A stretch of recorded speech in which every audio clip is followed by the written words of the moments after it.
Hi hello namaste welcome to my channel Trisha vlogs. ಇವತ್ತಿನ recipe ಬಂದು tomato bharta ಹೇಗೆ ಮಾಡೋದು ಅಂತ ತೋರಿಸ್ಕೊಡ್ತೀನಿ.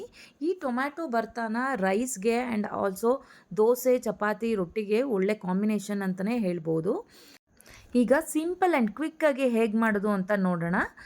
ಇಲ್ಲಿ ನಾನು 4 ಟೊಮೊಟೊ ತೊಗೊಂಡಿದ್ದೀನಿ ಆ್ಯಂಡ್ 3 ಈರುಳ್ಳಿ ತೊಗೊಂಡಿದ್ದೀನಿ, 2 ಹಸಿಮೆಣಸಿನ್ಕಾಯಿ, 4 ಒಣಮೆಣಸಿನ್ಕಾಯಿ, ಬೆಳ್ಳುಳ್ಳಿ, ಕರಿಬೇವು, ಕೊತ್ತಂಬರಿ. ಇಷ್ಟು ಇಂಗ್ರೀಡಿಯೆಂಟ್ಸ್ ಇದ್ದರೆ ಪಟಾಪಟ್ ಅಂತ ಭರ್ತಾ ರೆಡಿ ಆಗುತ್ತೆ.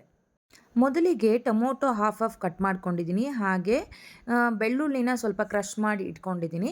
ಆ್ಯಂಡ್ ಹಾಗೆ ಒಂದು ಪ್ಯಾನ್ ಇಟ್ಕೊಂಡು ಅದಕ್ಕೆ ಸ್ವಲ್ಪ 2 ಸ್ಪೂನ್ ಆಯಿಲ್ ಹಾಕಿ ಟೊಮೊಟೊ ಎಲ್ಲ ಸ್ವಲ್ಪ ಚೆನ್ನಾಗೆ ಬೇಯಬೇಕು.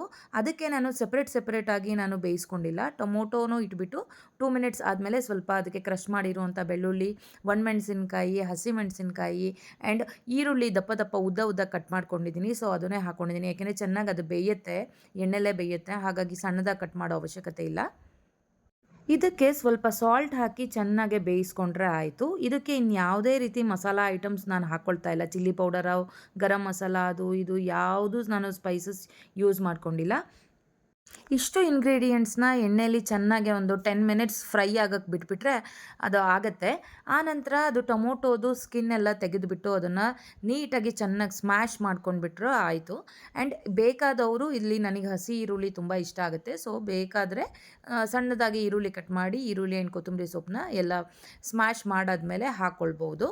ಇದು ರೈಸ್ ಜೊತೆ ಆ್ಯಂಡ್ ದೋಸೆ ಜೊತೆ, ಚಪಾತಿ ಆ್ಯಂಡ್ ರೊಟ್ಟಿ ಜೊತೆ ಅಂತೂ ತುಂಬ ಸಖತ್ತಾಗಿರುತ್ತೆ ಕಾಂಬಿನೇಷನ್ ಅಂತಲೇ ಹೇಳ್ಬೋದು. ಬಿಸಿ ಸ್ಪೈಸಿಯಾಗಿ ತಿಂತಾ ಇದ್ರಂತೂ ಆಹಾ ಸಖತ್ತಾಗಿರುತ್ತೆ. ಇದಕ್ಕಿಂತ ಕ್ವಿಕ್ಕಾಗಿ ಮಾಡ್ತೀನಿ ಅಂತ ಹೇಳ್ಬಿಟ್ಟು ಏನಾದ್ರು ಮಿಕ್ಸಿ ಮಾಡಿಬಿಟ್ಟಿರಾ? ಇದನ್ನು ಚೆನ್ನಾಗಿ ಸ್ಮ್ಯಾಶ್ ಮಾಡಿ ತಿಂದ್ರೇ ಮಜಾ ಬರೋದು. ಸೊ ಹಾಗಾಗಿ ಮಿಕ್ಸಿ ಏನೂ ಮಾಡಬೇಡಿ. ಇದನ್ನು ಚೆನ್ನಾಗಿ ಸ್ಮ್ಯಾಶ್ ಮಾಡಿ ಟೇಸ್ಟ್ ನೋಡಿ, ಅಜ್ಜಿ ಕಾಲದ ರುಚಿ ಇರುತ್ತೆ. ನೋಡಿದ್ರಲ್ಲ ಎಷ್ಟು ಕ್ವಿಕ್ಕಾಗಿ ಟೊಮೊಟೊ ಭರ್ತಾ ರೆಡಿ ಆಯಿತು ಅಂತ ಹೇಳಿ.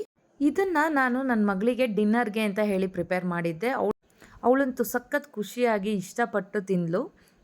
ಈ ನನ್ನ ರೆಸಿಪಿ ನಿಮಗೆ ಇಷ್ಟ ಆದಲ್ಲಿ please do subscribe, comment, share and like.